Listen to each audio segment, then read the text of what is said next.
Imagine करो एक ऐसी जगह जहाँ पे दुनिया में सबसे ऊंचाई पर चाय उगाई जाती है।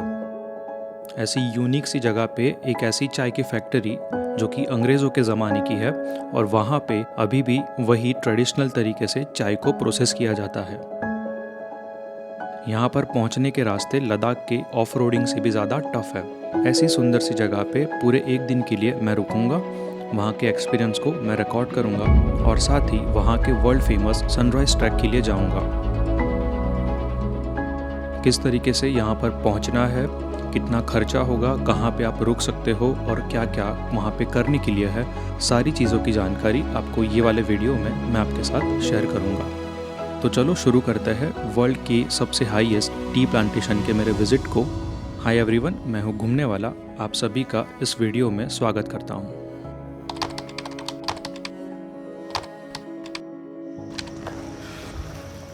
ऑलराइट, सो अभी हॉस्टलर से चेकआउट है और यहाँ से जाएंगे कोलुकुमलाई।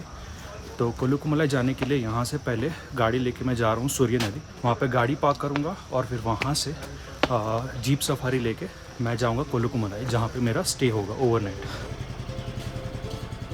कोलुकुमलाई एक ऐसी जगह है जहाँ पे आप अपना पर्सनल व्हीकल लेके नहीं जा सकते हो, इसीलिए मैं प्लान बनाता हूँ हॉस्टल से निकलकर सबसे पहले पहुँचने का सूर्य नली। अब जो सूर्य नली है वो मान लो कि कोलुकुमलाई के लिए बेस कैंप है, जहाँ से आपको शेयरिंग बेसिस पे जीप सफारी वगैरह सब कुछ मिल जाएगा। वहाँ पहुँचने के बाद मेरी जो रेंटेड स्कूटी थी उसको मैं कहीं पे पार्क करूँगा और फिर वहीं कहीं से जीप में बैठ के कोलुकुमलाई पहुँचूँगा। वहाँ से टिकट मिलेगी और इस तरफ कहीं पे बाइक पार्क कर सकते हो आप अपना, और 4 व्हीलर का इस तरफ कहीं पे। ओवरनाइट स्टे करो तो आपको डबल मतलब लगेगा। तो मैंने 80 रुपीज़ के 2 टिकट्स लिए। अभी यहाँ से मैं जाऊँगा जो मेरा जीप ड्राइवर है वहाँ उसके पास, और वहाँ से फिर सामान वामान लगा के मैं ऊपर जाऊँगा सीधा कोलुकुमलाई।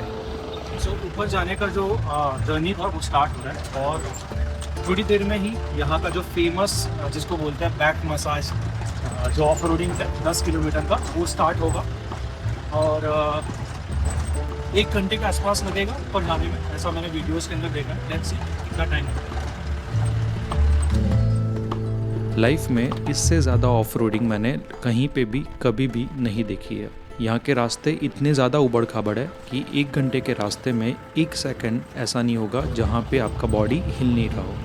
कुछ ही देर के बाद मुझे समझ आ गया था कि ये रास्ते को क्यों यहाँ के लोग बैक मसाज कहते हैं। फिर करीब 1 घंटा ऐसे रास्तों को झेलने के बाद मैं पहुँच जाता हूँ मेरे स्टे पे। Done, we'll call you tomorrow. Okay, thank you. अब समझ आया कि क्यों इसको बैक मसाज बोलते हैं। लिटरली 1 सेकंड ऐसा नहीं था कि जहाँ पे आपका बॉडी हिल नहीं रहा हो, मतलब कॉन्स्टेंटली पूरा बॉडी आपका शेक हो रहा है। और सच में मतलब काफ़ी ज़्यादा ऑफ रोडिंग है। मेरे लाइफ का सबसे जो ख़राब रास्ता जो मैंने देखा है वो ये वाला था। इवन लद्दाख के अंदर जो ऑफ रोडिंग है वो इससे ज़्यादा ईजी है, ये बहुत ज़्यादा टफ था। इनिशियली जब मैंने यहाँ की बुकिंग करी थी तो मैंने 5000 रुपीज़ दिए थे और मैं सोच रहा था कि काफ़ी ज़्यादा महंगा स्टे बुक किया है एज अ बजट ट्रैवलर। लेकिन ये थिंकिंग मेरी चेंज हुई जब मैं यहाँ पे पहुँचा और रूम के साइज़ को देखा।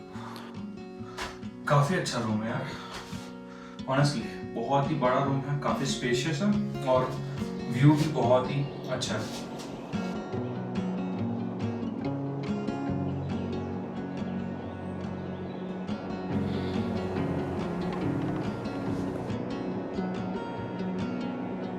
थोड़ी देर के बाद खाना सर्व करता है जो कि यहाँ की लोकल लेडीज़ ने बनाया होता है। खाना इतना टेस्टी था, यहाँ की सुकून भरी ठंडी हवा में बैठ के मुझे खाने में जो मज़ा आया, वहीं पे मुझे लगा कि अगला एक दिन बहुत ही अमेजिंग होने वाला है। अब शाम के टाइम पे यहाँ की एक्टिविटीज़ के हिसाब से सनसेट देखने के लिए जाना था, इसीलिए यहाँ का जो गाइड था वो मुझे बुलाने आता है।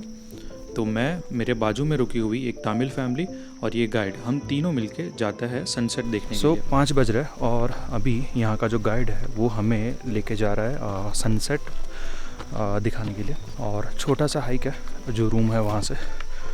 लेट्स सी कैसा सनसेट होता है। करीब 10-12 मिनट का छोटा सा वॉक करने के बाद हम लोग पहुँचते हैं यहाँ के फेमस सनसेट पॉइंट पे। यहाँ पहुँचने के बाद मैं देखता हूँ तो काफ़ी ज़्यादा भीड़ होती है। ऐसे में अपने लिए मैं एक अच्छी सी लोकेशन देखता हूँ जहाँ से सनसेट को ठीक से देख पाऊँ।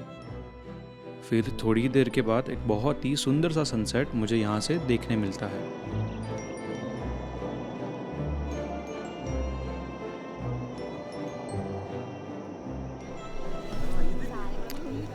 सनसेट हो चुका है, अभी जाएंगे वापस रूम में और थोड़ी देर बाद होगा डिनर स्टार्ट।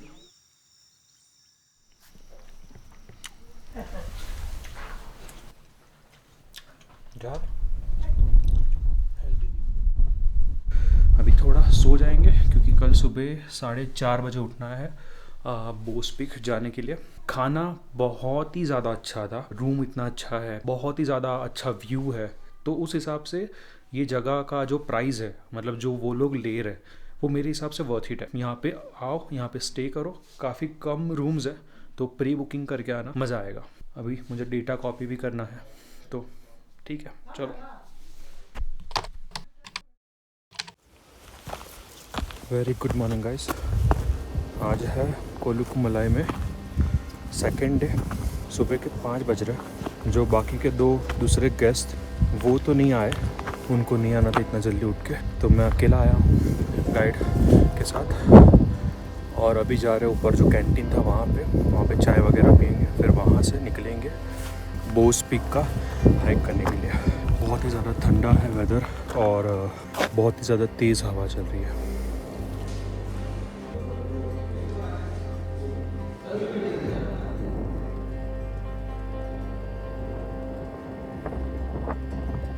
ज़रूरी चीज़, मैं जिस रीज़न से ये सीज़न में आया था वो आज मुझे दिखे, मैं उसका होप कर रहा हूँ। कोलुकुमलाई में वैसे सनराइज़ फेमस है, लेकिन सनराइज़ के साथ क्लाउड बेड्स जो होते हैं, अगर वो देखने मिलता है तो वो ज़्यादा स्पेशल होता है व्यू। उसको जनरली जनवरी और फरवरी के आसपास ही देखा जाता है, और मैं उसी हिसाब से मुन्नार की ट्रिप मैंने प्लान करी थी। लेट्स सी आज ऊपर क्लाउड्स दिखते हैं कि नहीं। वैसे वेदर फोरकास्ट के अंदर दिखा नहीं रहा है, लेकिन फिर भी मैं थोड़ी सी होप बना के बैठा हूँ, देखते हैं। 30 मिनट के थका देने वाले हाइक के बाद मैं ऊपर पहुँचता हूँ। वहाँ पर पहुँचने के बाद देखा तो काफ़ी सारे लोग वहाँ पर सनराइज़ को देखने के लिए आ रहे थे। अब यहाँ पर वेदर को देख के मुझे अंदाज़ा आ गया था कि क्लाउड बेड्स तो नहीं दिखने वाले, लेकिन एक अच्छे से सनराइज़ को देखने के लिए एक्साइटेड था मैं। फिर कुछ ही देर के इंतज़ार के बाद बहुत ही खूबसूरत सा सनराइज़ होना स्टार्ट होता है।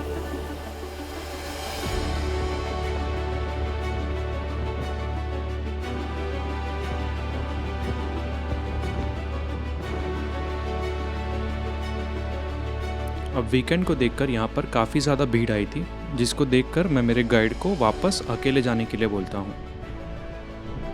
कुछ देर के इंतज़ार के बाद यहाँ की जो भीड़ है वो नीचे चली जाती है, और इस तरीके से मुझे शांति के पलों में यहाँ का जो सनराइज़ है वो मुझे एंजॉय करने मिलता है।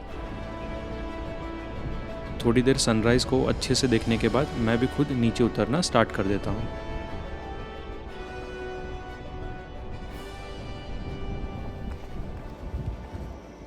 सैडली क्लाउड्स नहीं मिले, but it's a part of life.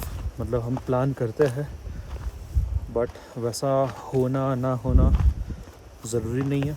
लेकिन ओवरऑल काफ़ी मज़ा आया यहाँ पर, काफ़ी अच्छा सनराइज़ था। मैंने मेरी लाइफ का काफ़ी सारे अच्छे सनराइज़ देखे, उसमें से एक ये है। अभी नीचे जाएंगे, ब्रेकफास्ट वगैरह होगा, एंड फिर टी प्लांटेशन का जो विज़िट है वो कराएंगे हमारे गाइड। नीचे उतर के एक बहुत ही अच्छा सा ब्रेकफास्ट कंप्लीट करने के बाद हम लोग निकलते हैं यहाँ की सालों पुरानी टी फैक्ट्री को विज़िट करने के लिए। राइट, सो ये रहा स्टे। अभी फ़िलहाल ब्रेकफास्ट कंप्लीट हुआ है और जाएंगे टी फैक्ट्री का विज़िट करने के लिए, और वहाँ पे चाय का प्रोसेस जो होता है वो क्या होता है वगैरह वगैरह जानने का ट्राई करेंगे।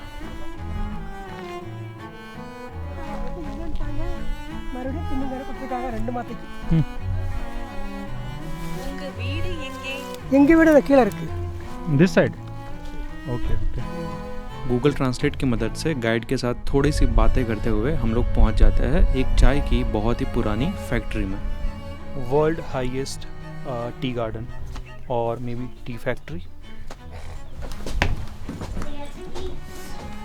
बट फैक्ट्री में आते ही वो चाय वाला जो स्मेल होता है ना वो आना स्टार्ट हो गया। यहाँ पर आते ही फैक्ट्री का जो गाइड था वो यहाँ की प्रोसेस को समझाने का हमें ट्राई करता है, लेकिन यहाँ पर एक प्रॉब्लम थी। இல்ல மேல அங்க விறகு போட்டு இந்த கீழே போகணும், கீழே அடக்கிட்டு ஆஃப்டர் கட்டிங் தான்।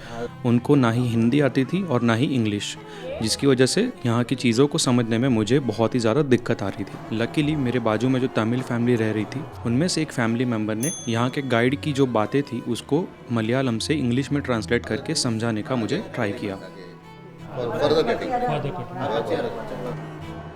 संडे के दिन विज़िट करने की वजह से यहाँ के जो वर्कर्स थे उनकी छुट्टी थी, जिस रीज़न से पूरी जो लाइव प्रोसेस होती है वो देखने नहीं मिली।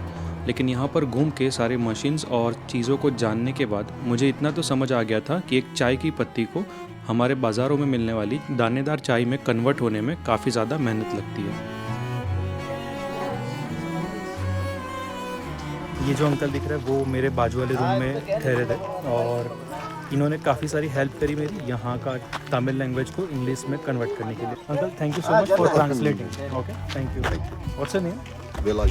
वेलायुतम। Velayutham. Nice to meet you. Thank you. Factory के विज़िट के बाद फैमिली के साथ एक दो फ़ोटोज़ खिंचाता हूँ मैं, वहाँ से रूम पे पहुँचकर चेकआउट करता हूँ। फिर वहाँ से जीप में वापस बैठ के पहुँचता हूँ सूर्यनली, जहाँ से मेरी जो रेंटेड स्कूटी थी वो कलेक्ट करने के बाद सीधा मुन्नार के रास्ते होते हुए मैं पहुँचता हूँ कोचीन एयरपोर्ट पे, जहाँ रेंटेड स्कूटी को मैं वापस करता हूँ और फिर वहाँ से फ़्लाइट पकड़कर मुंबई और मुंबई से ट्रेन में बैठ के मैं पहुँच जाता हूँ मेरे घर वडोदरा में। इस तरीके से मेरी जो 6 दिन की मुन्नार की ट्रिप थी यहाँ पर मैं ख़त्म करता हूँ।